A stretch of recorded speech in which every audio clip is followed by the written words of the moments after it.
In this week's episode of the Indian Doctor Podcast, we discuss the following topics, major groundbreaking topics. They're not really, but I feel like it is. How Karan reacted to Sajid Javid seeing him in hospital. And that sparked a little debate, I'm not going to lie, between us, between pay and all of that stuff. Charing Cross and the police station investigation there in the report. The Education Secretary banning political views for teachers in schooling. And finally, we did a Wordle live on air, which was actually pretty fucking fun. So if you want to find out how it went, check it out in the next video coming up. See you there.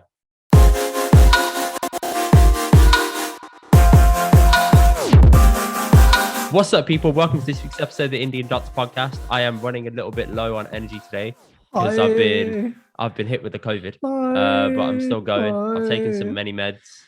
I'm trying to power through. I told Karan about this. Can you just stop for a second, Doctor? Hang on. I told Karan about this, yeah, and this guy didn't respond. He blanked me. He didn't respond. Do you know what it is? It's like, to me, if you're not in ITU and you're not knocked out, you're fine, man. Like, I'm just there so you go. over COVID Your now. threshold is like gone. Oh, I was my telling God. you, I'm not doing the podcast today. This is what I've got. What was my response? Didn't get a response. Yeah, no, but later on, what did I respond? Yeah, later on, about like Siddi 8 o'clock. Galkar. I thought it was okay, cool. I think I've upset you. No. And what was my point? He's like, do you want to do podcast? You don't do podcast. It's really that simple, man. That's what I said. I said I don't need to know the today, context. I don't know why. I don't need to know why you don't want the I context. moved it by one day. That's it. What? It's all You're good. so functional. My God, suck all the empathy out. I don't need to know why. I just need to know if Are it's you happening. doing- Bust. are you That's doing- it. you're Are not we doing doing this? Are we not doing it? That's it. But you know what it Bust. is? Like, No I'm more, seeing no people less. I'm seeing people now posting like you did, but you did private message, but online, like, oh, third time COVID. And I'm like, listen, you're at home. You've got like what sounds like a flu. Just chill out, man. Karan, The you will vaccines never work. catch me doing that, man. I'm sorry, bro. I will not be doing No, you that. didn't. I've You said it didn't, on a- which is good. I've said I'm it saying, on a podcast. I think that's but what triggered me. That's to excuse me acting a little bit weak today on energy, but it's Yeah. cool, No, right? private message to me is cool. I think what triggered me, not that it did trigger me, but I'm saying I've seen all these people post online. I'm like, what is it that you want us to say? Like, the vaccine, I'm going to say it again, is a seatbelt. Does not stop you having the accident, but you should wear it if you are going to have an To accident. be fair, I could have avoided. avoided the accident if I didn't go out on Saturday night. Maybe that's what Oh. caused the accident. Maybe I am the victim of my own downfall. Maybe Let's it is that. retract. I saw you Sunday morning. You saw me You Sunday had morning. no symptoms. That was I had no completely symptoms. Random. My But first your symptoms were exposure Monday. was Saturday. Okay. Yeah, So Saturday. you had a family meal Saturday, I think. Yeah, we had a Correct? family meal on Saturday. At that Who German is the place. culprit? What do you mean? Who's the culprit? Who's the Who one is who the super organized it? spreader? No. Who's the super spreader? Who is the source? No one else has got it. It's only me. You, my friend, are just a medical anomaly. Guys, you've heard it Only here me. again. Indy and his vulnerable self, the IBS, means he's much more vulnerable. Anyway, getting it's COVID. only me that's caught the Bamar. So you know what? I'll take that. I'll take it. Right, as long as And everybody else is fine. That's all. where is the Sanjeet? She's chilling in the flat with me, but we're like, Gotcha. this is a real test, right? If his social distancing works, because basically Okay. sleeping in the same bedroom, living in the same Mm. flat, she hasn't Mm. caught anything yet. I'm trying to keep my distance where I can, but you know, I sit on one edge of the sofa, she sits on the other edge. You know, that's kind of how it is. This is what I'm going to say. Sanj is the ice queen. The COVID germs are so scared of Sanj. That's it. They get frozen They in place, bro. dare not come near the Sanj. When she does the face, done. that's it, man. That's it. They just woo. That's it. Now the point I was going to Evaporation. make. Now you, that picture behind you, your boy in it, the guy you epitomize. The goat. Yeah. Oh, The by the way, goat, speaking of goat, Kobe. What have you got? I got a Kinder Surprise the other day. Yeah, Right, with Kobe. and I got a goat. You got an actual goat. I got a little goat. I love a car. Makes me really happy. It's really cute. Anyway, Guys, look sorry, at that. carry on. Making Indy really happy. So Kobe, I think he had probably had more than one game, but there's one famous game he always talks about where he was quite ill and he carried on playing. Is that true? No, wrong basketball player, man. I'm really disappointed in you for not knowing this. No, MJ did it as well. I know MJ did. Yeah, it. it was Jordan. I'm sure it wasn't Kobe. Didn't Kobe do No. anything like that where he was ill? or Well, he's he might tired, have done, we but had 2 not hours on of that. sleep? Not on that like grand scale. Come on, man. Okay, like it fine. wasn't in the finals, game 6. No, Sorry, no, I'm not game on about 5. that. I wasn't on about that example. I just, no. Kobe took a shot when he had a Achilles tendon that snapped. That's right. what He tore his Achilles Yes, tendon yes, and still yes. iced 2 free throws. By iced, I mean swished him 2 free throws. He also tore his rotator cuff Right. in his right shoulder. He shot Okay. the rest of the game with his left hand Right. and still dominated. He's unbelievable. What does that tell you? It tells you carry on, bruv. I've been carrying on. I've been going to work as Tells you normal. you I'm can do not a 1 fucking hour around. podcast as you're always telling me, innit? Like 1 hour a week. Listen, yeah. Yesterday, I did not want to Kobe- have bad viewership Kobe Singh? right, on the podcast. So, however, I'm taking as many meds as I can. Yeah. I'm alive. I'm still You're kicking. high. I'm He's still high. talking to you. You know He's what? high. Right now, I'm sweating. So I'm kind of Right. high, right? I'm not Just gonna lie to you. I take don't have clothes the off, energy. man. Huh? Show the people what they want. Take clothes off. No. But I I've been can't- sweating I can't John here remember. because Are you hairy? I've been trying to get this out of my body. Are you hairy? I can't remember. What do you mean you can't remember? Yeah, I'm a little bit hairy, but not as hairy as you, bro. You got a whole carpet going on. I've got like Mate, I've not got like everyone- a 15-year-old worn out carpet that's like, got bits missing. That's probably the best way of saying it. Okay, I like the analogy, guys. If you can picture that in your head. It's quite Indy's a patchy. 15-year-old carpet. Yeah. It's quite patchy. Ginger, innit? Yeah. Mm. Ginger. Hmm. Jesus. I don't think I could hide that in my beard, mate. Right. I really That don't would think I be could hide something. that. Imagine your amazing beard, but it was ginger. Well, not all Oh, ginger, man, but like imagine ginger that. bits coming out, like the strays. No. It's not So white. there are brown bits in my beard. Me Oh, and Bao okay. have this. We Right. have like brown bits in our beard. And I was Hmm. like, oh, does that mean we're ginger? Hello. What does this mean? And now the brown bits are turning white. So Well, Bit what happens upsetting. when you get married? no, it just happens when you get older. But yeah, okay, I'll take the Married. marriage analogy. I Thank didn't you, have any Warner. before I got married. Sure, of course it didn't. Yeah, just a fucking coincidence, eh? Absolutely. Yeah. Anyway, doctor, I heard Sajid You tell me. Javid came to pay you a visit at the hospital. Tell me what He happened. did. Did you give him So- what for? Did you tell him me shit? What? Tell me what happened? That's not professional courtesy, man. It's not my style. I'm gonna have a discussion with him. I'm not gonna do it on the cameras for the sake of that. He is going around the country at the moment. It's called a recovery. I think it's called a recovery roadmap or road mission or something like that. And he's just visiting a lot of hospitals. We were picked. We're one of 4 hospitals. The most kind of prestigious of our 4 is the big one in Edgbaston that everybody knows about, right? But they didn't go there. He didn't go there. He came to ours. And the reason why is because the department in which I'm working in now, which we developed some new pathways for, is the busiest in the country. So for what I do, where I work now, in that area of emergency medicine, it's the busiest in the country. We process the most amount of people. It's called SDEC, same day emergency care. Yeah. I'm currently developing something now, which is to give people this analogy. Everyone's got Amazon, right? You got Amazon. I'll ask you the question. So you got Amazon Prime, India. What does that guarantee you? Next day delivery. Absolutely. Within 24 hours, you have your product. Yes. Mm-hmm. Okay. We're delivering life-saving treatment within 6 to 8 hours, and people still complain.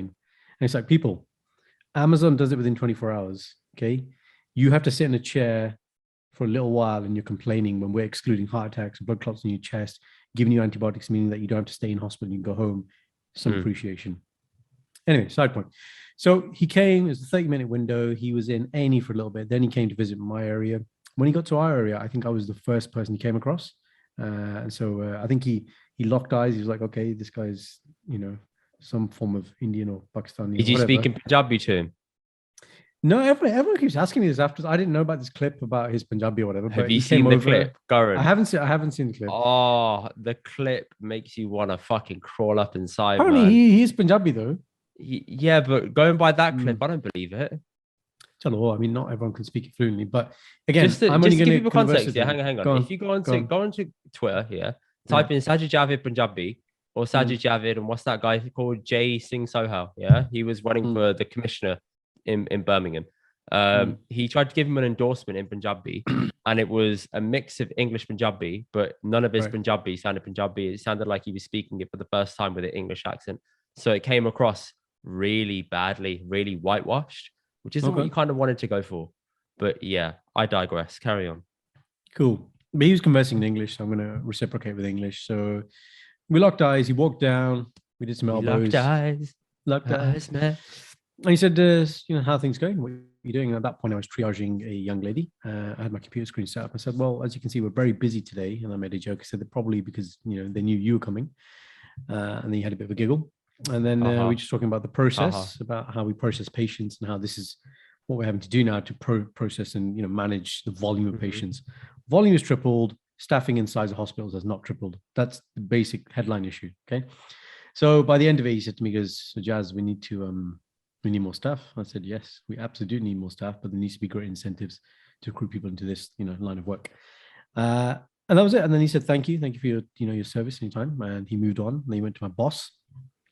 And then I had another bit where I had to go and I had to walk past all of them, all the chief executives, and him were there, the camera crew and everything, to speak to a nurse. And on my way back, my boss was like, oh, you've already met Jazz. And then so I just stayed again. And then we had a little bit more of a chat about the same thing, about trying to, people that don't need to be in hospital, trying to get them home as quickly as they can. And if you have to be there, ways to not admit them into hospital and get them managed as outpatients.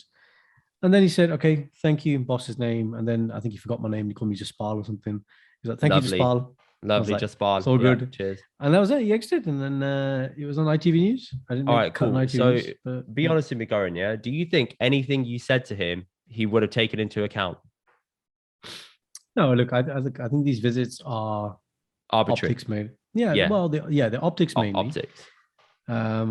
There are obviously real discussions that happen. So people like the chief executive will spend a lot more time with him. Okay. Mm. They're obviously going to be fed information from the people on the ground, which is people like us. So directly, 2-3 minutes is not enough time for him to understand the scope of the problem. Absolutely agreed. Absolutely. So it's just a bit of a media tour, basically. Yeah. A what? A media tour, like touring around hospitals, trying to show that he's getting involved. I get it. Okay, cool. Yeah, it's presence. The bit you said about incentives, that makes sense. But I think the biggest incentive as well is pay and reimbursing the NHS staff properly.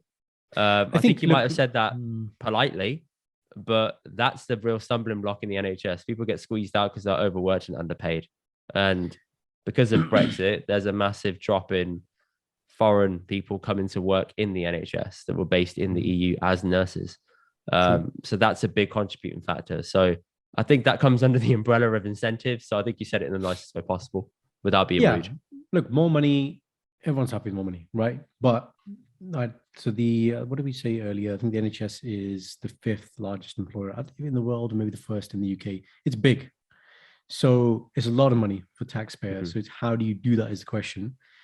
I've always said as a preset to that, fine, we need pay to increase, but other incentives, things like parking should be free. Why are you paying for parking? Okay. Oh, you pay for parking? Oh, yeah, you do, don't you? Yeah, pay for parking. How about free meals for NHS staff? Free on-site childcare for those staff members who work shift work, or gym membership on site. There are certain stuff like that does genuinely it's goodwill gestures. Right? No, but it's a sweetener. It's not the go-to incentive. It's the cherry you add on top of the cake. It's not the cake. That's what needs to be made clear on it. If you're taking that step to fix it, it's not going to fix it. You have to take the bigger leap first and add the little bits on after.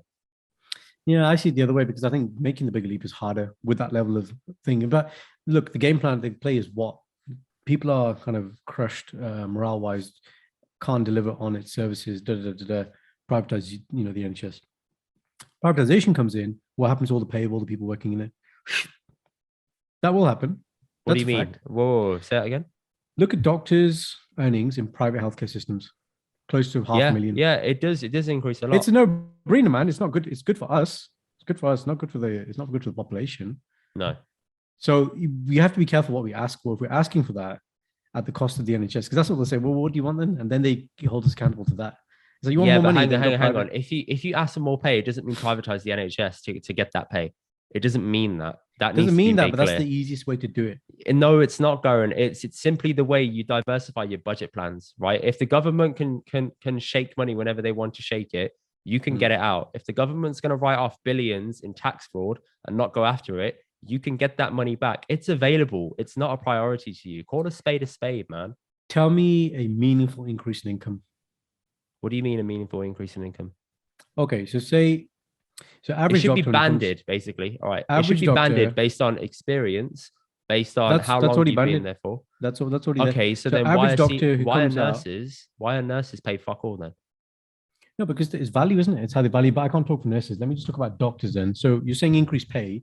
I'm trying to understand what you feel would be a reasonable increase in pay, right? That's what I'm not saying doctors aren't underpaid, right? But I'm saying the real priority and shortage at the moment, correct me if I'm wrong, it's nurses, right? It isn't doctors.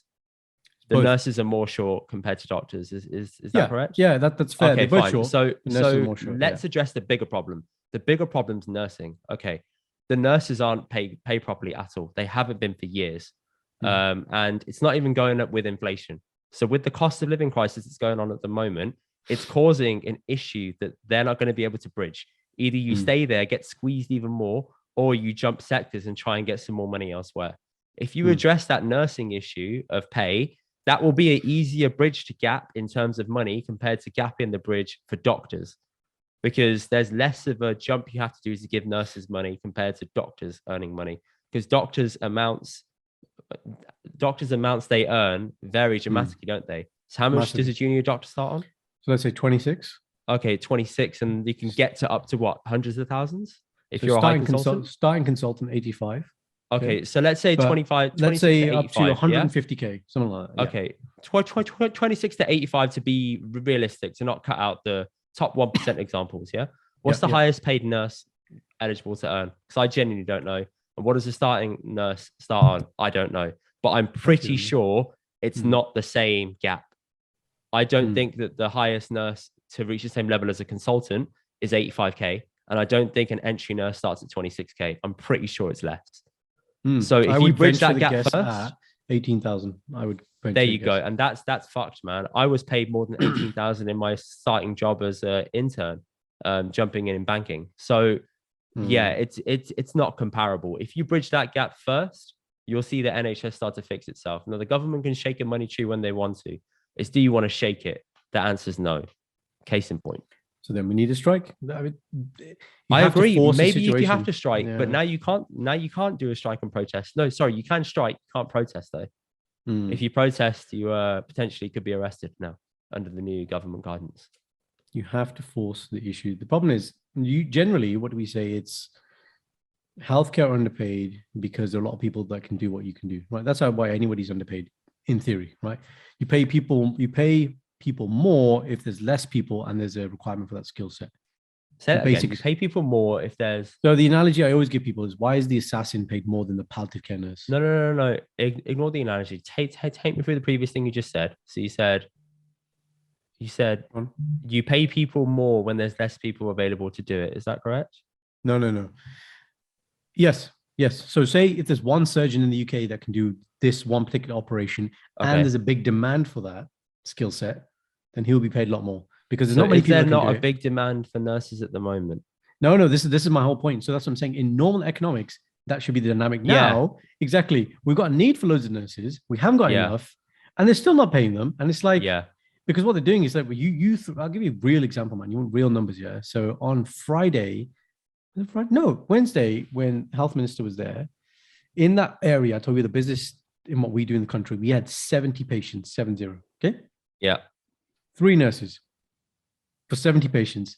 On a ward, generally, you'll have, let's say, 18, 19 bedded patients. Now, granted, these patients are not in beds. They're like on chairs, what we call fit to sit. So they're not as unwell. Okay. They don't need observations and all that kind of stuff as often. But still, 70 patients for 3 nurses, man.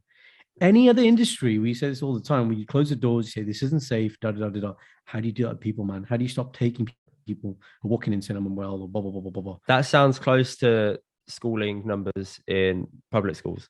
So a class of 30 to 1 teacher, that's kind of the closest analogy I can give. 93. Yeah. Which, okay, I'm not going to compare. I mean, that has its own stresses, but no. Schooling is very different to nursing. Like it's not the same. But that's the nearest industry I can think of that's publicly funded that gives you like a similar ballpark number. So yeah. And we can't do anything about that. It's just like, well, how do you process that volume? This is the main issue we have now. The volume that's coming in is not mapped. We have increased, we've changed rotas, we've increased the number of doctors and But even with that, man, you still got to see these people. It's not, and then what we were talking about before the minister came was, medicine is now changing to a point where if you have the right amount of time, you can be thorough with your patients, right? Now we're getting to the point where we're having to practice kind of triage medicine. It's just like, okay, I can only focus on 1 or 2 things with you. I've got to exclude those, and thank you, bye. Yeah, that's kind of the state of medicine at the moment. It's worrying, isn't it? No, it is worrying. You're right. It's not the only way. Privatization isn't the only way, but I think that's the play they want to make. That's what I agree in the sense that they may take that leap just to make things easier for themselves, just so they can say, well, we funded it. But the hypocrisy comes in when you can say, well, you can fund it, you just don't want to because you've got other things you feel like the money should be going to. Can't or won't. Yeah. And the NHS has slowly been getting privatized over the years. It's just not been public knowledge that it has happened because it doesn't get headlines, but it has been slowly moving in that direction. I hope it gets stopped, but who knows? Only so much you guys can do about it, unless, as you said, people strike and have a bit of an uprising, really. I don't know if that's happened in the past. It might have done. 2015 junior doctor strike, but it'd be interesting if it happened at the consultant. If it happened level. at nursing, that'd be very interesting. Nursing, but consultant level, man. Like if they consultants are going to do it, why would they do it? They're getting paid. They are, but again, it's relative, man. Like again, I've told you okay, here's a stat for you. So I was with, since 2015, I'm with a respiratory consultant, like Parent, same specialty, lungs. Yeah. He's been in the game 15 years, top of his game, right? Yeah. And he's like, Jazz, I can't afford to send my kids to school, like private school. He's like, but how am I valued in the system at all? Top of my game, like people come to me across the country for my opinion. He's like, any other industry, man, I'll be on like close to £1 million. It doesn't work. But hang on, why doesn't he just go do the same? He splits his time half with NHS, half with private. So in his specialty, for example, so private practice does obviously exist, but it's favored to certain specialties. So like bones, trauma orthopedics, a lot more private work, fixing knees and things. His specialty is not that much. There's a bit like sleep clinics and things. Cardiology is a very good. So yes and no, but he's just saying that even as a consultant, this shouldn't be a problem for me now. If I'm at the top of my top point, this should be sorted now. Oh, so he thinks he's at the apex of his industry, doesn't get any higher, and he's saying, I'm kind of stuck. I've hit my ceiling. I can't do much more. Yeah. So unless he picks up another specialty. Yeah, which you don't, man. 15 years in the game, you're not going to do that. Either you do side hustles, you do property, you do all these other things. UK doctors or UK medics will always say, look, we do these side hustles because the primary income isn't the same as, say, if you worked in the States or Australia or India, or Canada or whatever. Because your primary income there is it, man. You want to specialize and get to the apex because doing that secures you across everything.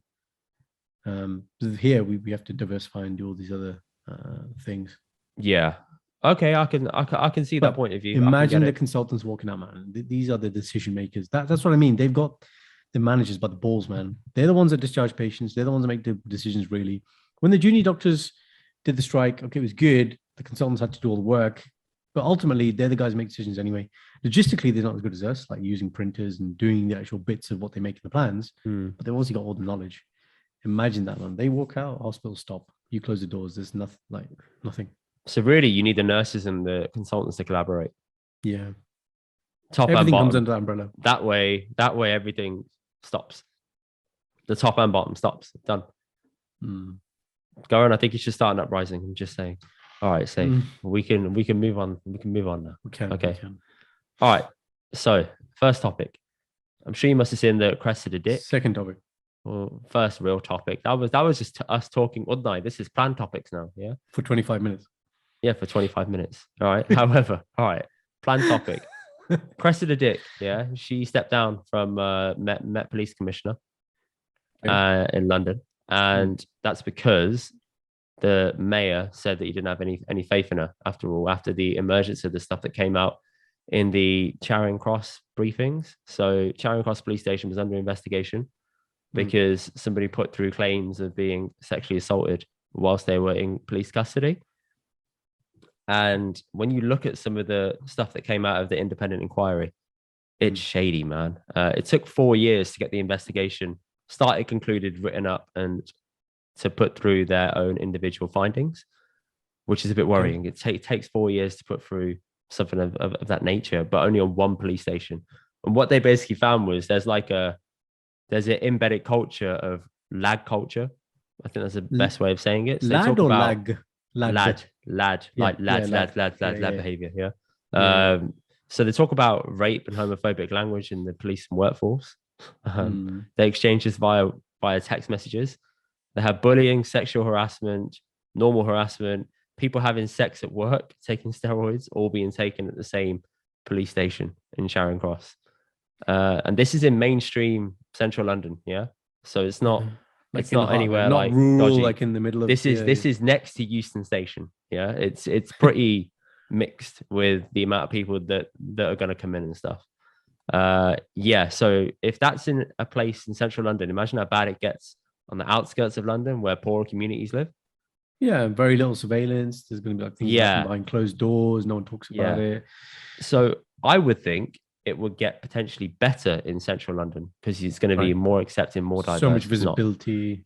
but it's not. Essentially, the whole report tells you that Black and Asian police officers spoke of being ostracized, and investigators uncovered messages mocking non-Christian religions, the Black Lives Matter movement, people with disabilities, racism, and homophobia.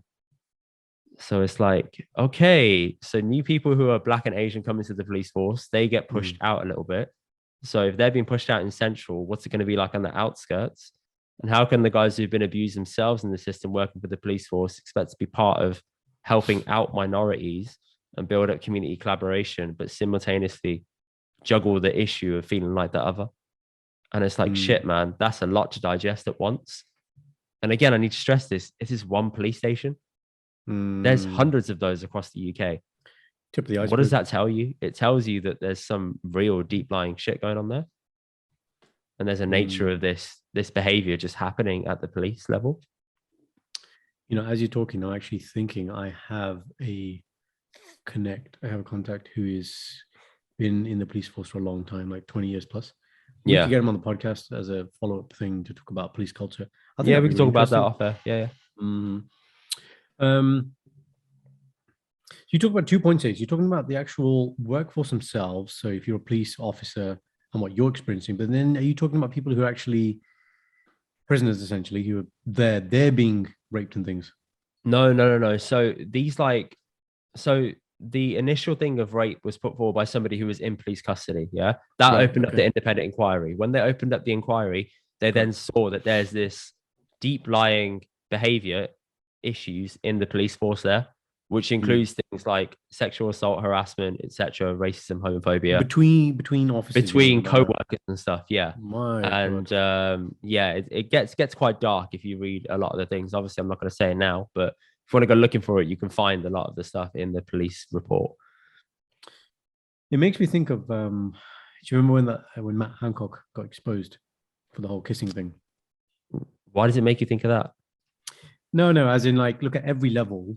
There's a camera somewhere, right? And he wasn't like having full-on sex or everything, but he was still doing that at work. And then, so when you say these things, it's like, because you think, why would you do it there? And how would you do it there? And you think about all, the ways these things can happen in a work environment. But people just be people, man. Like, that's just, and it's things we don't think about. We don't think these things happen because we don't see them happen. And it takes an inquiry to shed light on it. Now, the way you look at that, you think, bloody hell, man, like how is there trust within the system where it diminishes your trust in any system, man? Like, no matter which part of the community you live in, whether it's upper class, middle class, lower class, you don't trust the police with stuff like this because there isn't any excuse you can have for a mainstream police station like this to have that sort of behavior happening. There's no way that it can be put down to like lack of resources, lack of funding, lack of police officers. Like, no, this is simply the quality of people that you're attracting into your job, and it's in a central place. The culture hasn't changed. I think the other fallacy is that we always think, I always think, we're 2022, these things used to happen. Surely they don't. Yeah, you think it's a thing of the past, don't you? But clearly not, man. I mean, 4 years, it sounds like pretty incriminating stuff. So okay, so the main person stepped down. What about the people incriminated? Have we seen like a massive? So Cressida Dick has stepped down, obviously, because she's lost the backing of the mayor in London, Sadiq Khan. And I think that the people that were accused of it, one officer was fired, one left the force, but it shows obviously a wider problem at other police stations. Incriminating. Yeah. I don't know about the other ones that have been checked out or anything like that. But a lot of this was just found out. They're so nonchalant with the stuff they're saying. They just send it over WhatsApp and whatnot. And those conversations were read and seen through, and you can see how deep this runs. It's dark, man. It's dark because you think that these are your protectors, but it shows that they're not really your protectors, are they? I don't think that both things are mutually exclusive. I think you can still do good things, but I think you can too, definitely. And there are examples of both. darker but side there too. needs to be like a bit of a cultural reset. Cultural reset, and yeah, exactly, man. There's just it's just code of conduct. That's what it comes down to, isn't it? Like professional code of conduct. Why we do these things at work. A lot of people do things in their own house. There's no cameras and there's no judgment. But yeah, to extend it further, man, and be what? How many people have been caught by WhatsApp, man? Like, just why would you do that? Why would you expose yourself? Because okay, here's how it genuinely starts. It starts by one message that you send out that's a little bit on the line. Banter. Cool. Yeah. One thing's on the line. All right. Then you start taking it up a level, then upper level, then upper level. Then every day you're sending this because you think it's a normal place. And then you just keep pushing it and pushing it. It goes back to, I'm not drawing any similarity here. I need to make it clear. I'm not drawing a similarity to it. But do you remember the episode we had with Godman about the abuse, domestic violence, right? And it's like all he said was it's just inching towards an inevitable toxic bad behavior. But when it starts, it doesn't feel. But when it starts, it's something really small, and then it just starts getting bigger and bigger and bigger, and that can happen in any pattern of life.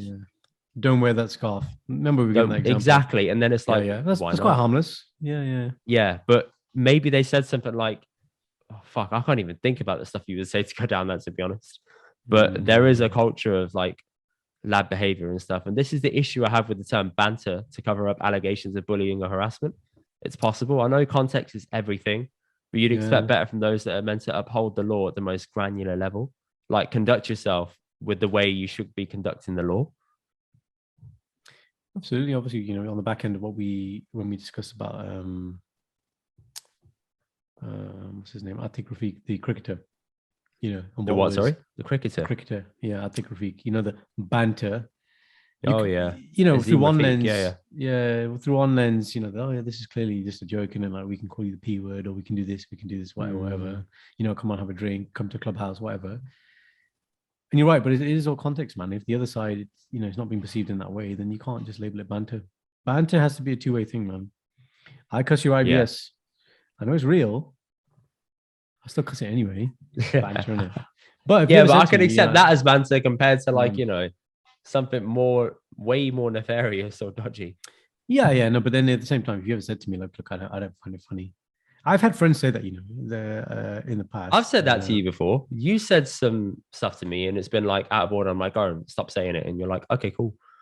Right. I'm trying to think of what I said to you, but I'm not going to bring it up on air, but I have said that to you before. Right. I know I have. Okay. And I'm sure I've said it to other people as well. And it shows character in people that you say it to and they stop and they let it go. And then they change their behavior, not change their behavior, but they just don't. They don't say those. They just don't say that stuff to you anymore because it can hurt you, I guess, right? Exactly. Look, there's 2 points to any conversation. The one is intention, but sometimes irrespective of intention. So my intention could be good, but if it still makes the other person feel uncomfortable or sad or upset, then even intention isn't important. Intention is the first thing you look at. The second thing is how does the other person feel? They may change when you explain the intention. They may not. And then it's like, okay, call it a day. You know that book you got me, The Rules of People? I've been reading it. And in there, he covers two specific differences. He said, one, there's a separate part. There's one page about like teasing and the next page about bullying. Yes. And it's like you flip the page and you read back and forth and it says there's a big scope in difference. And what it basically says is that people that tease you kind of do it because they like you. Like teasing somebody is different to bullying somebody. We know that's the difference. So when you tease me about IBS, that's cool. Like I laugh at it. I'm like, yeah, it's funny, cool, whatever. You laugh at it, do you? You don't laugh. I mean, I can laugh at it because it's coming from grass. Yeah. Grass, laugh. I laugh at it, mate. Yeah. Good. All right. Good lad. But yeah, I can sit and crack jokes about it. But then when it comes on to the next page, which is picking on someone for their looks, behavior, pattern, etc., and you're not losing your hair. Karan, you are losing your hair. That's just a matter of fact. But right. But when it comes to like really hurting someone's feelings and stuff, that's when it gets a bit like woozy. It gets woozy. And there is a distinction to be drawn between the two, and you have to iron that out before entering that grey area. You have to have that kind of feel with that person. I know that's hard, and that depends on person to person. But some people take that leap, go there. Don't. Yeah, exactly. They're so presumptive. Like I have a really good friend from uni who I met with after ages, and he knew someone I knew as well, and they ended up. So I know them both separately, but they end up being on stag together. And he goes, this guy like barely knows me, and he just like cussing me about my weight and like just more done, I'm fat and stuff. Like 0 to 100, like you don't know me. How can you just go there? And some people are so presumptive, and that's what I don't get. That's where emotional IQ and being sensitive to situation is important. Being witty is a different thing. Being a dickhead and just saying things inappropriate. So what would you classify as witty, and what would you classify as dickhead then? I don't think it's so much as based on it's sometimes I think it's less content. I think it's the depth of the relationship you have. So in that situation about what I just told you, if I'm really tight with the banda and I call him Morta anyway, it might be okay, right? Because we've had that thing to know that this is an acceptable level or whatever. When you don't know, then actually the content and there's no relationship. I think for me, that's the thing. But as I've got to have credit in the bank. You got to have credit in the bank. You normally, the way I have it is you test it, don't you? Like, as in, you don't push people. I think that sounds obviously a bit wrong, but I think say I'm sitting with you and we're at your house or your flat, whatever, and we're chilling and we're having jokes, right? Like, this isn't pre-planned. I don't write, you shouldn't go into a conversation pre-planned. Yeah, you should go into conversation. I'm going to nail this and this. Yeah. I've got these like points written down. But if the opportunity presents itself and it's riffing on something that's tangent-based, then often, I may say something and test it, and then you tell us to stop breathing and you get very angry. And then the board makes a decision that we want to take you off the podcast for anger issues. And that makes you even more angry. And then, where do we go from there?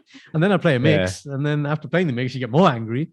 And then you make me sleep. Very specific example you're giving here that 99% of the audience will not understand. But anyway, I get your point. Yeah. But yeah. And I feel as I've got older now, my scope for people can say harmful things to me, or they can say it kind of with, like double meaning or like malintention, right? But my ability to look at where is this coming from? Where's your headspace at? Why are you saying it? Often means that actually, rather than being angry at people, I pity them, man. It's just like. So you draw from the empathy bucket. It's not no. I'm not saying that. I'm just saying if somebody's malicious and you trying to be evil towards me, I'm just like, okay, that's cool. Like, there's no I'm not going to give you anything on that. And it's like I'm pitying you. It's like you coming from a dark place because you just have nothing else, man, and you want to lash out. So be it, man. But I'm not going to give you my energy and time now. I just leave. That's fine. Done. That my headspace now isn't to get angry. But you do feel empathy towards them for feeling that way. And you try and think, okay, I see your point. What's causing you to exhibit these specific behavior patterns? Yes. Now, if it's someone who's very close to me, then obviously it's not an issue where you can not be in their space, right? Someone you don't know, you don't care, it's fine. You can just, if it's like, say you're at a party and you're mingling and someone's being a dickhead, so I don't have to spend time. You can step out of the situation, probably won't see him again. Yeah, but when it's someone close to you, it's difficult. Close, then you kind of need to address it, and then you really do need to get into, okay, come on. Yeah. Sometimes Shindy will be a bit snappy, and I'm like, you're snapping at me, but you're obviously not angry at me. So what is it? Let's just get into that. Yeah. And then it comes out and it comes to the surface, and it's fine. You have a conversation, but the wisdom is, we don't like being, like, oh, why are you getting angry at me? What have I done? That's the thing, isn't it? What have I done? That's what you're thinking. You might say it, but as soon as you can get under, well, what is it? And you have a discussion, and often it just neutralize the situation. Say in the same way, patients are often angry. What is happening? When will I be seen? These are like common things, or just generally angry. It's like, okay. So my neutralizing question number one is, what would you like to happen right now for you to feel better? What can I do for you right now that will make you feel better? Get out what they actually want, not what they're saying they want, what they actually want. And now they're address it. Then I'll give them options. Everything is option based in life. You can do this or this. What do you prefer? Yeah. Fair point. Banter. Anyway, banter. We always touch on this here and there in the podcast, but I think it's important because it's a nuanced, ongoing topic, isn't it? It's not really one you can just nail down with just one set example or rules. One set viewpoint or one set book of rules. It doesn't work. It's just the more you sort of read and discuss these things, the greater your understanding can potentially build behind it. Yeah, and like that point I said about being witty, I think if I'm going to have a dig at you, I will do it. I'll try and do it in a soft way. Like, I'll never swear at you. I don't need to swear at you. I don't need to belittle you. It's not about that. What I do most when I'm having banter with somebody is I'll do impressions of them. That's what I enjoy doing most. right? I enjoy doing impressions the most. And if they reciprocate, then there is some of them feeling like, oh, okay, yeah, actually, that's quite funny. I've seen him do it. Yeah. Yeah. That's kind of my go-to. Wit, I think that's where the wit comes in. And like you said, not rehearsed, tangent-based. Tangent-based. So in summary, the police force is fucked basically, isn't it? So if you want to protect your house, you buy a gun and keep a baseball bat near your bed, and you'll be all right. That's pretty much all I can tell you. I think everyone should keep weapons in the house. If you've seen Rise of the Foot Soldier, there's a really good scene right at the end. The original. Everyone one. should what? There's a film called Rise of the Foot Soldier. I think it's just called Foot Soldier. You said I think everyone should what? Keep weapons placed in the house. Now, by weapons, I don't mean like banduk. I don't mean like that. I just mean things like you said, like a baseball bat, hockey stick, things that can be used quite quickly in kind of strategic positions where if you needed it, bang, you know it's there, you get it out. Okay. Strategic positions is the one, man. Like even at my house in my house in Birmingham, I was going to say, my mum and dad's house. Yeah. When I've been there and I'm like, Dad, why is this certain thing here? He said, in case something happens in the house, I know it's there. And I'm like, I've never seen you lift this. He said, yeah, but it lives there. I know where it lives. And I'm like, it sounds like a snake, like an anaconda. He doesn't pull out. Yeah. I'm like, okay, I'm not moving this ever because the one time you're going to need it and it's not there, you're going to chop my head off. So I'm not going to do that, right? Okay, we know what that is now then. It might be, it might not, right? But yeah. Man. So I understand. I have a theory. I think that's why your dad has all those pens in his pocket. Poison pens in it. Poison pens. Yeah. He's ready, man. He's ready, man. You know what? Pens are kind of sharp to stab people with, you know. Listen, if you know where you're going, you know where you're going in the neck. Know where you're going. Soft spot, man. That's it. But remember, the whole point, if you ever get in a situation like that, is not to. We're not trying to kill anyone. It's not to kill, exactly. So you want to get away, and that's the other key thing that people don't understand. So do enough that allows you to escape. Yeah, that's always the key, right? Yeah. So, I'm reading a book by the Secret Barrister that's sort of talking about archaic old laws and famous cases that are going around. And one of them is about self-defense, and it says if somebody breaks into your home, you are allowed to protect yourself and fight back, even though there's some articles that have been put out saying you were not able to. When you look at the extent of what happened in that case in particular, they're premeditated attacks on intruders coming into the house, not an intruder came into your house and you tried to protect yourself. So premeditated attacks. How did they know the intruder was going to come in? So they do things like potentially sit there waiting in the darkness for somebody to come in, and then they would essentially annihilate them. That's what they would do. But that's not premeditated because you didn't know he was. That is premeditated because if you draw out a crime scene and someone sat there with a gun in their hand waiting for them to come in, and then they see them on the property and they chase after them and start shooting them, that's premeditated. Yeah. If someone steps into your property, into your house, and you notice they're in your house and then you take actions, you're protected under all means. But it's when you sit there in the dark waiting for someone to attack you, that's when it's like, okay, this is no longer you protecting yourself. This is you prepping yourself to annihilate someone, right? I get your point. I just don't know how in that situation they knew the burglar was going to come. That's a bit weird. You need to read the book. There's a few examples of it, and they've been picked up by like mainstream media, newspapers looking for clicks, saying you can't protect yourself in the house anymore. When the case was nothing like that at all, and it was simply a guy waiting in the dark to kill someone, basically. So yeah, nobody went in his house again.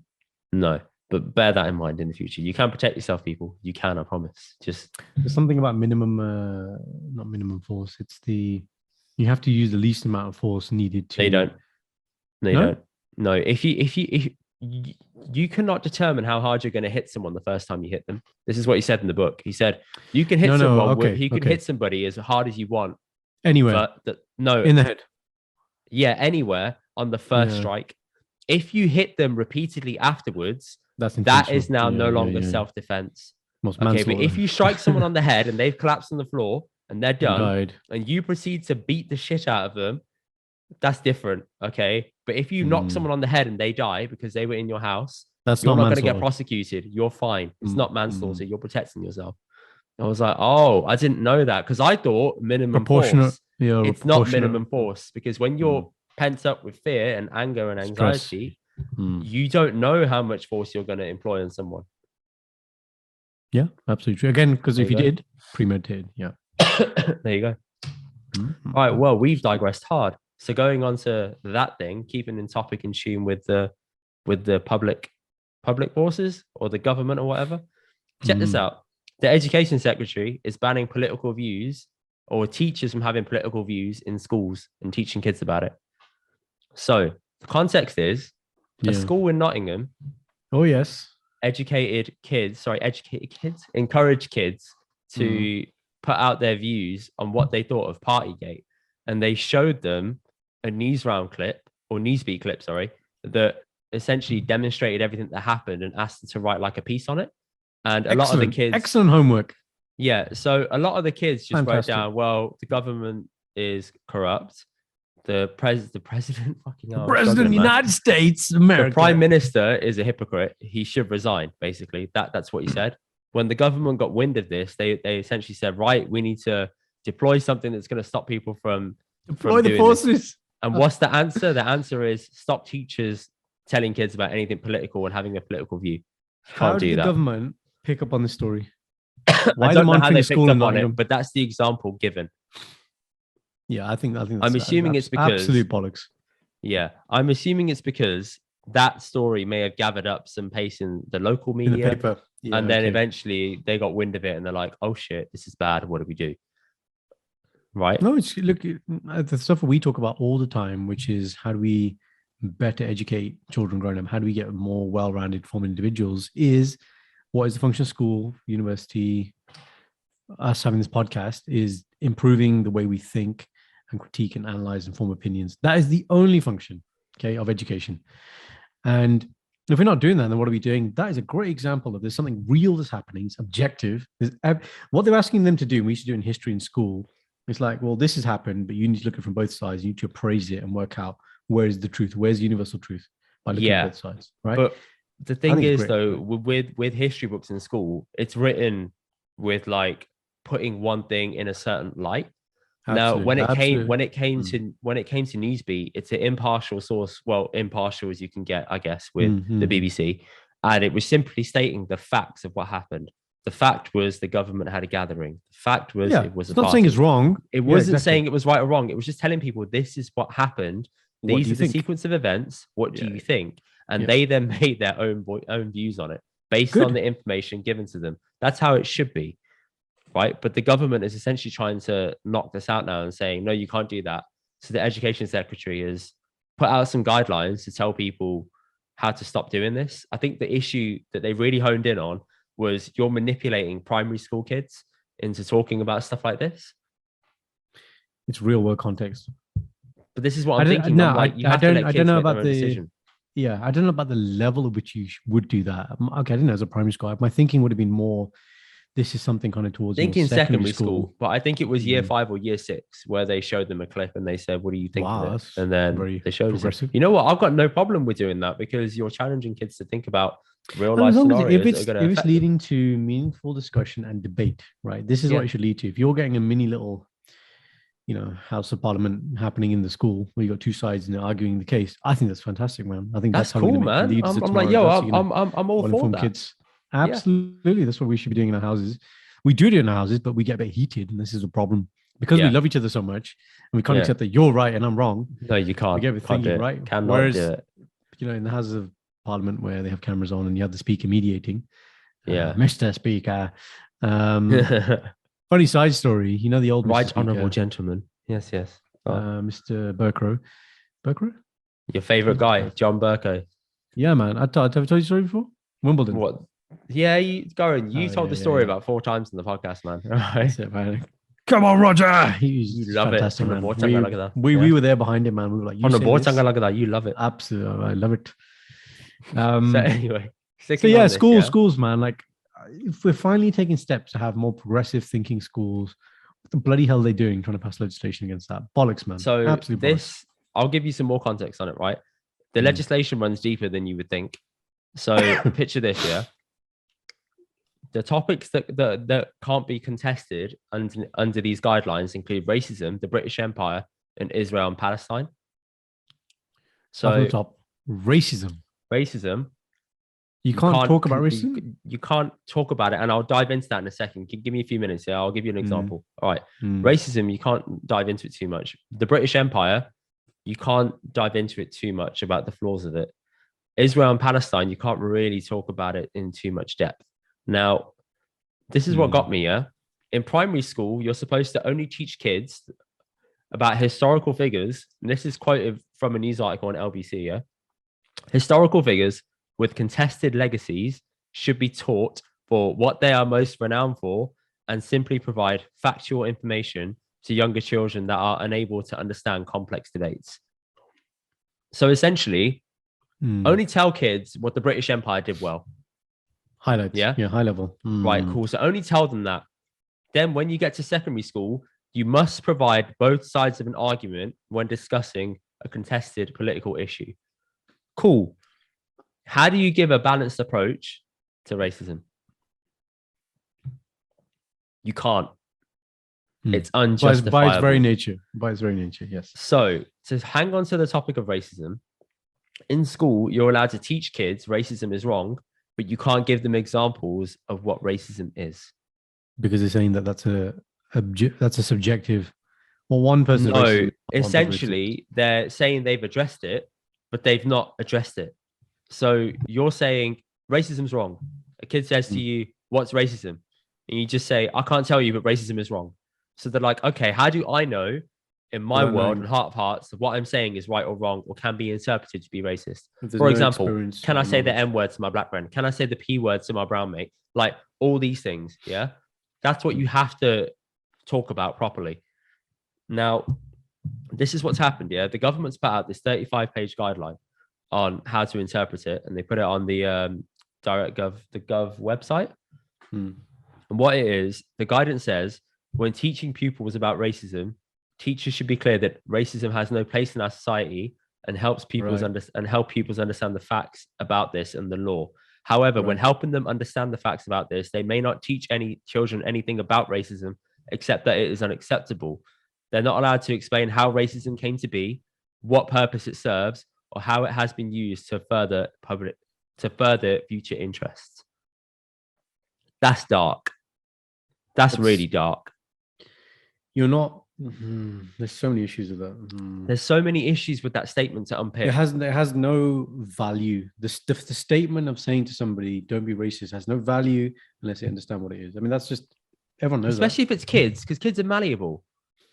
So they might have learned bad behavior at home from their parents without knowing it's bad. They come to school and they exhibit it and they're told that's racist. They're like, how is it racist? And you can't explain it to them. Sometimes you have to explain it to kids. I get that. Adults, different story. They should know the ball game by now, right? But kids with learned behavior, you should be able to teach them this is wrong. You can't say this, right? This is wrong, and this is why it's wrong. It's the why, isn't it? Unless they have the why. Not understanding. Or examples of the why. I know the examples can be dark, but you have to teach it. Yeah, and even if they're concerned about recent examples of racism, maybe like police brutality in the UK, then outlaw that. But there are plenty of historic ones that don't pertain to the British Empire, whatever. Like if that's their big concern about how we look as a society, there are still plenty of examples. That to say there should be no examples, then just don't tell them. Then don't tell them, man. There's no point telling them. Exactly, it's silly. The other bits are there are views that go beyond the basic shared principle that racism is unacceptable, which is a view that schools should reinforce. So it's like, what? And they're essentially saying this comes under pushing a political viewpoint. So they've put this whole political issue thing and they've lumped in loads of shit underneath it and said, yeah, you can't talk about anything. So what they're trying to do is essentially scare teachers in school from discussing anything meaningful again, or touching on the topic in depth ever again. And that's bad, man. No words, man. No words. And this is legislation that you've had to look into to read. That is not common knowledge. And people in their busy, social media lives, where it's not like the most engaging thing. It's not like Ukraine, which we haven't touched on. Maybe we'll do it next week or the week after. You'll miss that. You'll miss that, man. And these are the little especially things. If it's kids as well. Like kids aren't gonna listen to they're not gonna listen to the standard opinion that's given to them nowadays. They're gonna jump on social media and they're gonna find out in a different way. they're going to see all these, like, they're going to see the real dark sides of the world a lot easier compared to how we saw it as kids. Yeah. And maybe, the first time they're exposed to that, they're doing it without context, which again furthers to their lack of understanding of a situation, right? And Which we've is where said the this in the responsibility past. lies in the school, in the parents to be like, okay, you're seeing this shit now. To understand the shit, let's unpack it. That is what needs to be done, man. How else can they become well-balanced individuals that actually understand? The world is so gray. Yeah. But if you're not even attempting to try and get into that gray with kids and giving blanket statements have no value, just keep them at home, man. Like, and we've said to you as well, we've said on this podcast, the way to fix racism is education. But it doesn't exist. It doesn't exist, does it? According to that YouTube comment. It doesn't. And you can't. So hang on. So, okay. Our idea of teaching people about racism is to educate them. We're now told you can't educate people about racism. How does this make any fucking sense? But then there are some people that believe racism doesn't exist. Remember that YouTube comment? I remember. I'll never forget that. Remember that he's like, it's no problem. No problem, man. No problem. So yes, I don't know. Yeah. To round it out, the education sec said children must be given the opportunity to shape their own views on political issues without being swayed by what other thinks. So, in which case, if children should be able to shape their own political views, but us growing up, what was the first thing that you saw that taught you about politics in a newspaper? Sorry, just in general, in new media. For me, it was reading newspapers. So when you read a newspaper, you're unaware that newspapers have a political slant until you're much older. Bias, yes, right, and you don't know that exists. You don't. So okay, so I'm reading. This is correct. This is the right because it's published, it's media, it's real, yes, right? And you don't know it's run by people with greater interests in the world, and that's what scares me. And I'm like, okay, maybe social media can be a correction point to that, but then there's misinformation in social media as well that causes more of a bit of a tangle to unpick. As a child, it's not curated. I think that's the issue. It's not curated enough. Agreed. You do not have the lens. You don't have the depth of experience to understand what you are reading. So then, again, it might be correct what you're reading, but it's too much. It's like, it's too raw for you. It's information overload as well. So all we're asking for is consistency, man. We're just asking for consistency to be shown. If you're going to have the same energy for schools with saying you must give both sides of the argument, why not do that at every newspaper level though and give same sides of the argument? That goes for all of them. Why not do the same impartiality thing and let people draw their own decisions? Because it doesn't get clicks, because they're privatized units that are supported by people that can't be influenced. You see what I mean? So therefore, the government has no jurisdiction there. They can't do anything to force that agenda on, can they? And as I said, you can't give two sides of the argument on everything. And if you are going to, cool. In which case, the biggest change in all of our history needs to happen right now when you're teaching history and about the British Empire. If you want to give both sides of the argument, teach how bad it was as well. Yeah. Don't hide that, because if you want to have this impartiality shit, cool, make it consistent, then do it across everything. Teach people how bad the British Empire was with slavery. Teach them how bad it was with everything. It's not simply we went and conquered the world and then what happened afterwards? Why are we not still there now? Exactly. We decided one day enough was enough. We decided to up and leave. Democracy. I don't think so. Forced to leave is different. So. Yeah. Being asked to leave is a different thing, man. Yeah, absolutely. Because I don't think, look, it doesn't deposition. We're a great country. Okay, we enjoy a great life. And I think if you're telling kids this in school, it's not like they're going to be like, oh my God, I don't want to live in England anymore. Look what we've done. That wouldn't happen. Like, I don't understand what their fear is. Yeah. If anything, you're just going to have more well-rounded people who know their history, know where they come from. They know the history repeats itself. So these are things that we don't want to do. They'll have a great appreciation for context. Yeah. And also, is this rule really that enforceable? Can you really enforce it at all levels? Can people just still skirt around the issue? How are you really going to prove that teachers have or haven't done this? Absolutely. You're going to have someone there monitoring it. I mean, fine. They come for Ofsted on the day of Ofsted. You don't talk about it. Yeah, but everyone knows Ofsted is like the best behavior day. They tell you ahead of time. I remember in my state school, they put all the bad kids on a coach and sent them out for the fucking day when Ofsted You got Norton Towers today. Literally, they pissed them off for like a day, and the school was like perfectly run for like a day. And I was like, hang on, that's not right. You on the bus? No, I wasn't on the bus, but I You're knew good. the You're a bus good went boy. around because a couple of You're a kids good out of my boy. class got plucked out and sent on it. You're a good boy then, huh? Yeah, be bubble 100%. There you go. How much time you got? No, I gotta go. You got to go. Do you want to quickly do the Wordle? Mate, we're not gonna do it in 5 minutes. You can do People 5 spend minutes. It's quick. no, It's real no, quick. no. People spend a lot of time on this. No, they don't. We Let's just do it in 5 minutes. Okay, if we do it in 5 minutes, it will go badly wrong and it'll be good content. Okay. yeah, go on then. Go. Okay. All right. Basically, I said to Garen, I've never done a Wordle. He I've said never he's done never one done it either. either. Yeah. I've sent him the link and we're just going to basically try it right now. We're doing live together, on though, air in the Together. flesh, real time. All right. Together though. Have you clicked on the link? I've clicked. No, what I mean is, let's just attempt one together. You want to do it together? Okay. Yeah. Yeah, Can yeah. do. All right. Use our combined Press brains. X. Yeah. All right. Guess the Wordle in 6 tries. Each guesses must Okay. be a valid 5-letter word. Hit the enter button to submit. After each guess, the color of the lines will change tiles to show the colors. How close your guess was to the word. Cool. All right. Let's go train. Okay, hang on. Have you started already? No, I'm just telling you. Go train. Just does it make sense to share your screen? Does it? No. No, it doesn't. No. Okay. Go Okay, train. so you're trying train is the first No, word. you go train. Train. We'll do the Okay, same. fine. Yeah. I'll do the same on the side. Train. Okay, train. Enter. Keep it I in. got everything wrong except the A. The A is Yeah. in the correct position. The middle. The third letter. Is I've an got A. it. I put train on my side as well, man. Why did you put train on your side? That's a waste of a guess. No, we're not having separate go. You want to have separate guesses? Yeah, separate okay, guesses, okay, man. Okay, fine.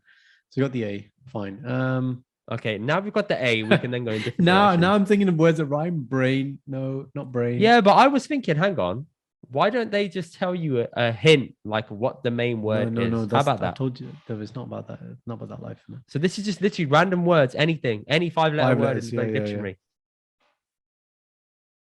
I don't know, man. Well, But I know see, the A's in the middle. yeah, because if it was orange, you wouldn't care. Like now, I could put apple, for example, but then I know it's not going to do that because the A's in the middle. So you want to have a guess at line 2 with the A's in the middle. See, this could take a while, man. Jesus Christ, man. I didn't realize it was this difficult. Okay, the A is the third letter, definitely. The A is the third letter, definitely. That doesn't help, Indy. It does help, man. At least we know something. Stop telling yourself. It doesn't help. Stop telling myself that. You know what? I do straight away go to rhyming habits, and I know I'm doing the same thing, and then I go to words with an S at the end. Drain. Right. Okay, I'm gonna go for an S at the end. S at the end. Yeah. Okay. Oh, I don't think you can't. Oh no, you can repeat letters again. Yeah, that's fine. Oh no, you have to put it in order. This is long, man.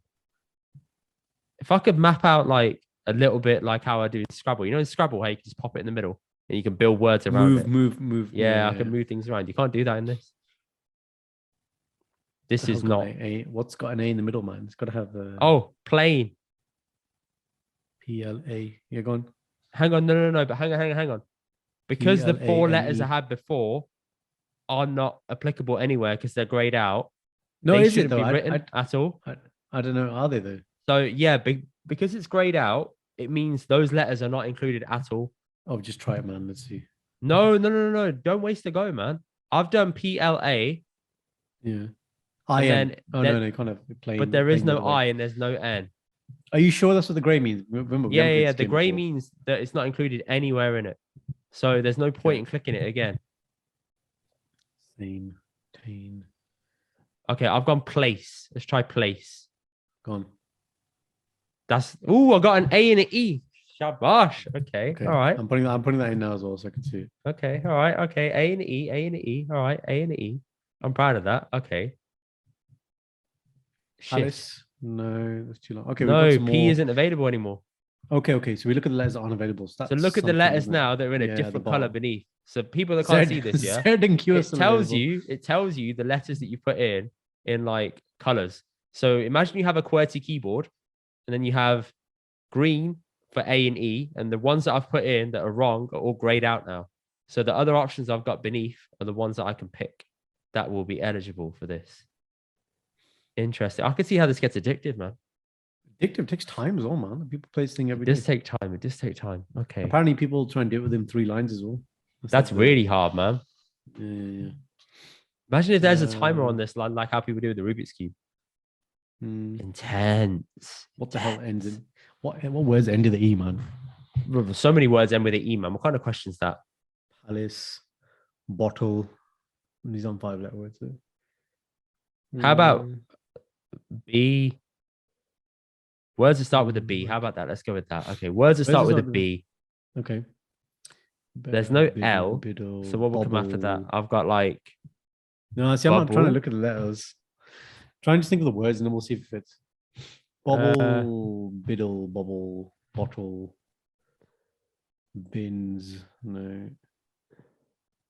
Fuck, man. L's been taken. This is long.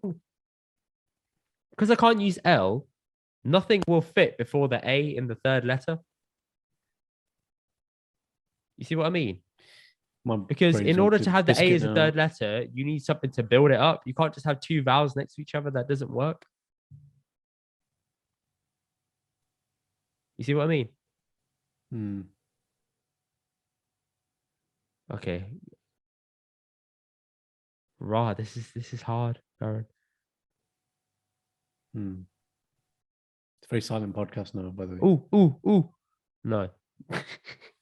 I thought I was onto something so quickly. No.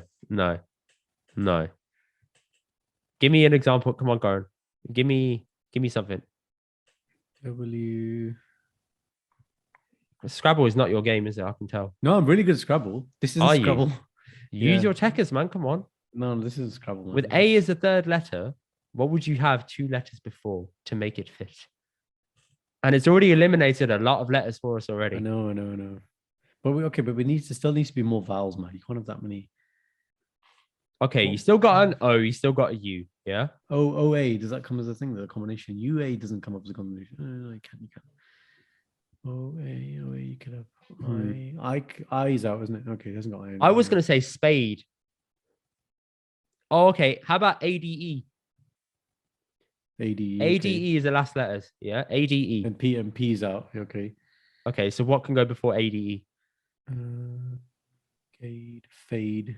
No. It's a 4-letter word, isn't it? ADE.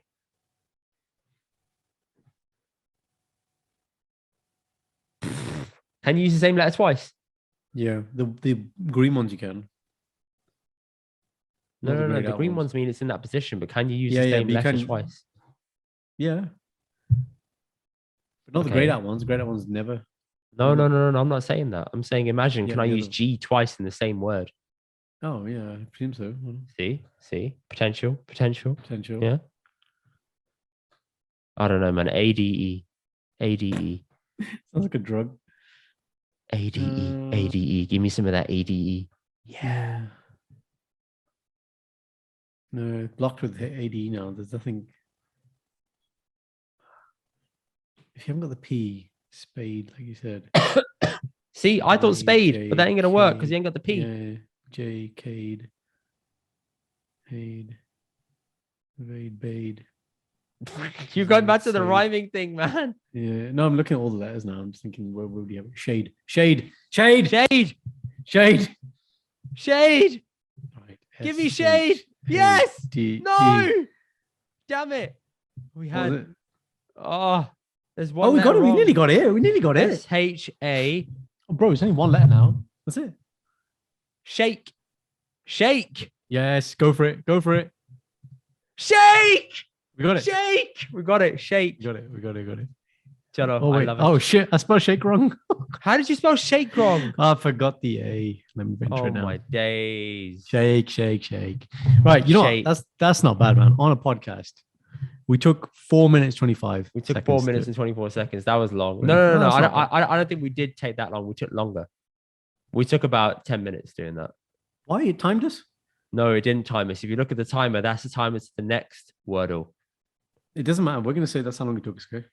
Yeah, except for when people can just scrub through the recording and see how long it took. Yeah. I really like that. Full transparency.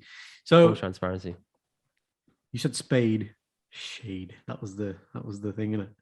ADE, man. ADE, man. Gave us clarity. Okay, right. We're never doing that again. That's way too much pressure, man, on podcast. That is way too much pressure on air. My God, we should do a guest. Let's do it with guests. That might might be be interesting. guessed. We'll do a Wordle with them. We're like, right, surprise today is you got no quiz. Let's do a Wordle. What if they've already done it? Yeah, okay, fine. We don't do it. But on this thing, it gave us the option, didn't it? So go to the next Wordle. No. Yeah, that timer said timer. Is that timer until the next To one the tomorrow? next one. Tomorrow's one. Tomorrow. Okay. Next Fine. Yeah, no. If we can't, if they've done it, they've done it. But if they haven't, that might be a nice little. Yeah, it's quite good. See, there you go. Shake. See, Shake. shout shake. out to Bal for that idea. He's trying to get me on Wordle for weeks. Does he? He knows what it's going to do to me. Well, yes, and he's going to compete with you. That's the other thing. Yes, but I'm not going to tell him that I'm doing it. He's going to get it in one line.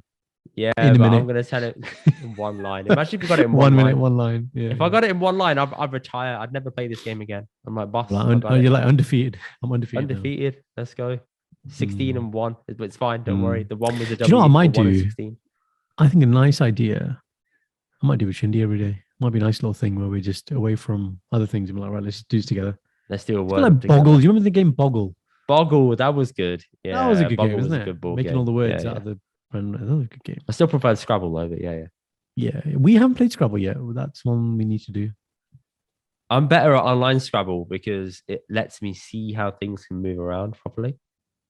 Yeah, we're going to play in person. And then obviously you have to use an online generator to check if your little like EAs or something work above and below a word. Yeah, as I've said, we're going to play in person live on a real board, and that will be that.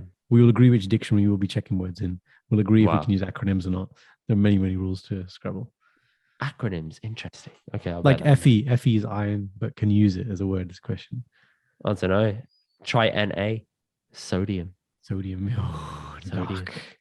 Dark. I'm just going to rinse through the periodic table whenever I'm stuck. Cheese good, isn't it? Whenever I'm stuck, I'm just going to be like, right, periodic table, bring it up. Let's go. Right. QI on a triple letter. Ooh. Forget that. Try like Q. QUEUE. Q. Oh, actually Q. Okay. Yeah. You just thought the letter Q, didn't you? Yeah, right? yeah. Oh, yeah. Imagine you have loads of vowels and you pull out the Q. You're like, oh my God. Big dub. 10 right? and 10. Big 10. Yeah. When you get that, or Zen, Zen. You're like, yeah. Zen. Everyone goes for Zen. No one's ever able to pull out things like zebra or anything. Like, no, it's just the thing you learn. Final point now about Scrabble is it's not about the length of the word. When you first play Scrabble, you think you need to have really complex words. It's a very tactical game. Tactical points. It's got nothing to do with how many words. Just like Monopoly, yeah, Karen. Just like Monopoly. Off the board deals. Okay? You and Sanj, you're in a position where I incentivize the deals so much that I run rent free. Let it be known, rent free through your properties. Okay. What can I say? Okay. All right, but let's at call it the there, end people. of the game, you had more money, didn't you? Karen, if we played that game through, I still feel like I would have beaten you, but it was 2 a.m. in the morning. You had more money. So we went to bed. I had more assets. Difference. That's all it was. There you go. Okay. I'm very liquid. And you own the railway stations. So I'll give you Thank you. I do own the railway stations. Thank you. You will always own the railway stations. Yes, I will. You know my angle in every game now. Yes, okay. Right. Thank you for joining the podcast, everyone. We will see you next week where we have a guest. And please do share this with everybody if you think you enjoyed it. Please give us some feedback and take part in the poll on Spotify or drop us a comment on YouTube. Let us know your thoughts. If you've got any topics you want us to do, give us a shout. Also, I'm thinking of setting up a Discord for this channel. If you guys know what that is, let us know your thoughts and if you would join. And I'll go through the effort of making it. So, yeah, that'll be cool. Hope to hear back from you guys soon. Take care. Catch you next week.